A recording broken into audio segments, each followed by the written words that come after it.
যুগ যুগ ধরে ফিলিস্তিনিদের উপর চালানো এই নৃশংসতা এবার টের পাচ্ছেন ইসরায়েলিরাও। প্রতিরোধ দলগুলো ইসরায়েলে ছুড়ছে একের পর এক মিসাইল ও ড্রোন, যেসবের বিস্ফোরণে বিধ্বংসী প্রভাব পড়ছে ইসরায়েলের শহরগুলোতে।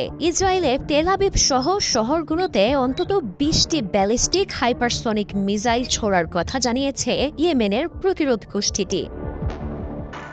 যেভাবে ফিলিস্তিনিদের নিজ মাতৃভূমি ছাড়া করছে ইসরায়েল, ঠিক সেই ঘটনারই যেন পুনরাবৃত্তি ঘটছে নেতানিয়াহুর দেশটিতে। তেল আবিব আর নিরাপদ নয়, যে কোনো সময় যে কোনো জায়গায় আছড়ে পড়তে পারে মিসাইল। আর তাই তেল আবিবের বাসিন্দাদের শহর ছাড়তে চূড়ান্ত বার্তা দিয়েছে ইয়েমেনের ইসলামী প্রতিরোধ গোষ্ঠী। এমনি ইসরায়েলিদের মধ্যে দেশ ছাড়ার পড়েছে, আর ইয়েমেনের প্রতিরোধ যোদ্ধাদের এই সতর্কতা যেন সেই আগুনে ঘি ঢেলেছে।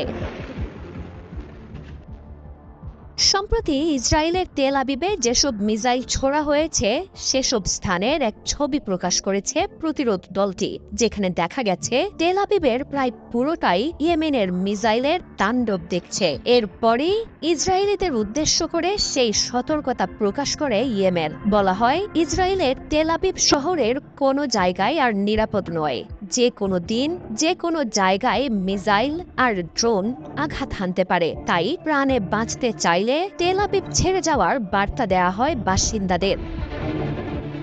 এমনকি রোজার মাসেও রেহাই পান না ফিলিস্তিনিরা। ক্ষেপণাস্ত্রের আঘাতে ঈদের দিনেও হারাতে হয় স্বজন। চারদিক ঘিরে ফিলিস্তিনিদের উপর হামলা চালিয়ে যায় নেতানিয়াহু বাহিনী, দেয়া হয় না কোনো সতর্কতাও।